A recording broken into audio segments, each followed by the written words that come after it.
আসসালামু আলাইকুম ওরহমতুল্লাহি ওবরাকাতুহ। প্রতিদিনের মতো চলে আসলাম আজকে আরেকটা নতুন জায়গায় নতুন ভিডিও নিয়ে। তবে এখানে নতুনই, এই ভিডিওটাও নতুন। দুইটা প্লট আছে, 3 শতক, 3 শতক, 6 শতক। তো প্রথমে লোকেশনটা জানিয়ে দিচ্ছি। লোকেশনটা হলো আমাদের কুমিল্লা নোয়াপাড়া পাসপোর্ট অফিস, এবং নোয়াপাড়া পাসপোর্ট অফিসের পাশে যে হার্ট ফাউন্ডেশন আছে, হার্ট ফাউন্ডেশনের পাশেই আছে। আসসালামু আলাইকুম ওরহমতুল্লাহি ওবরাকাতুহ। দেশ ও প্রবাসী, প্রিয় প্রবাসী ভাই ও বোনেরা, যে যেখান থেকে ভিডিওটা দেখতে পাচ্ছেন সবাইকে শুভেচ্ছা ও স্বাগতম জানাচ্ছি আমাদের ফেসবুক পেজ জমি ক্রয় বিক্রয় কুমিল্লা এবং ইউটিউব চ্যানেল জমি ক্রয় বিক্রয় কুমিল্লা। ক্যামেরা কই যায় আপনার খেয়াল নাই তো? এখনো যারা চ্যানেলটা সাবস্ক্রাইব করেন নাই, অনুরোধ রইল আমাদের চ্যানেলটা একটু সাবস্ক্রাইব করে দিবেন। আর যারা বিশেষ করে ফেসবুক পেজে আছেন, পেজটা একটু ফলো করবেন। পুরনো যারা আছেন ভাই বন্ধু, একটু লাইক শেয়ার করে সাথেই থাকুন। তো দর্শক, আজকে যেখানে আছি লোকেশনটা তো জানিয়ে দিলাম। তো 6 শতকের দুইটা প্লট আছে, সাথেই থাকুন, আমি বিস্তারিত জানিয়েও দিচ্ছি, দেখিয়েও দিচ্ছি। তো দর্শক, আমি আগে একটু এরিয়াটা দেখাচ্ছি। তো আমাদের যে পাকা রাস্তা আছে, পাসপোর্ট অফিসের সামনে যে পাকা রাস্তাটা আছে, এই রাস্তা থেকে বেশি একটা দূরে নয়। তবে এই যে এখানে যে রাস্তাটা আছে, এটা কিন্তু 6-7 ফিটের আছে। তো যতটুকু আছে আসলে আমি এতটুকু বলার চেষ্টা করি। হয়তো ভবিষ্যতে সবাই যখন ফাউন্ডেশন করবে, এখন বর্তমানে সিটি কর্পোরেশনের এরিয়াতে পড়ে গেছে। তো যেহেতু হেভি কোনো কনস্ট্রাকশন হয় নাই, তো যে পর্যন্ত আছে পর্যন্ত মোটামুটি রাস্তা ভালো আছে, 9 ফিটের আছে দেখতে পাচ্ছেন। যেমন এখানে এই যে 4তলা বিল্ডিং, এই 4তলা বিল্ডিং পর্যন্ত 9 ফিটের রাস্তা আছে, 9-10 ফিট আছে, যার কারণে এখানে 4তলা বিল্ডিং এর অনুমোদন পেয়েছে।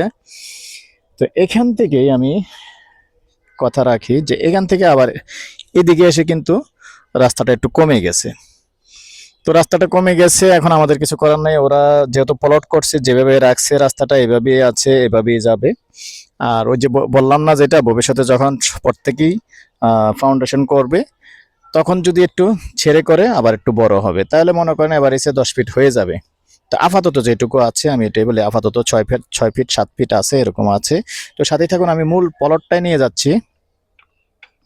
তো দর্শক, অনেকেই কিন্তু নোয়াপাড়া জায়গা চেয়েছেন, অনেকেই চেয়ে থাকেন, শত শত মানুষ আপনারা নোয়াপাড়া জায়গা চেয়ে থাকেন, যদিও এখানে প্রাইস বেশি। তো আসলে আমি নোয়াপাড়া আসতে চাই না, কিন্তু আসলে আপনাদের রিকোয়েস্টেই আসি। তবে আগ্রহী হলে যোগাযোগ করবেন, না হলে এড়িয়ে যাবেন, এতে আমার কোনো সমস্যা নেই। কারণ এখানকার যে প্রাইস এটাই দিতে হয়, কিছু করার নেই। তো দেখতে পাচ্ছেন এই রাস্তাটা আবার, এই যে এখন আমি পশ্চিমমুখী হয়ে আছি, এই পশ্চিম থেকে আবার চলে গেছে উত্তর দিকে। উত্তর দিকে যে আবার এল হয়ে চলে গেছে যেমন পূর্ব দিকে। তো দেখতে পাচ্ছেন এটা হলো প্রথম প্লটটা দেখতে পাচ্ছেন।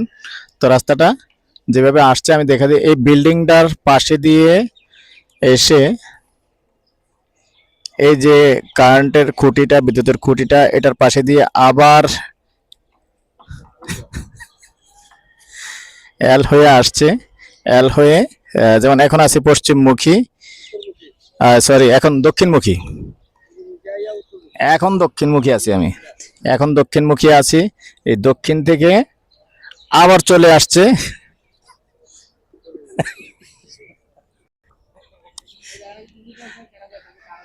না না, এমনি আরে সিগারেট লিয়ে টেনশনে আছে আর কি, বুঝেন না? তো এই হলো 6 শতক। আর বাকি প্লটটাও দেখিয়ে দিচ্ছি। এটা হলো প্রথম প্লটটা, যেহেতু একই মালিক আমরা, এজন্য, আর একই মালিক পাশাপাশি প্লট, এই জন্য এক ভিডিওর মধ্যে নিয়ে আসছি। এটা হলো দ্বিতীয় প্লটটা। প্রাইস কিন্তু দুটো একই, সেম প্রাইস। তো দর্শক, নাম্বারটা দিয়ে দিচ্ছি আবারও, 01308732348। এই নাম্বারে ইমো আছে, হোয়াটসঅ্যাপ আছে, আগ্রহী হলে যোগাযোগ করবেন। আর এই পর্যায়ে আমি প্রাইসটা জানিয়ে দিচ্ছি, দুটো প্লটের প্রাইস জানিয়ে দিচ্ছি, সাথেই থাকুন। তো দর্শক এই পর্যায়ে প্রাইসটা জানিয়ে দিচ্ছি, গন্ডা হিসাবেই বলে দিচ্ছি। গন্ডা ৪৫ লক্ষ আস্কিং প্রাইস, কথা বলার সুযোগ আছে। ভালো থাকেন, সুস্থ থাকেন, আল্লাহ হাফেজ।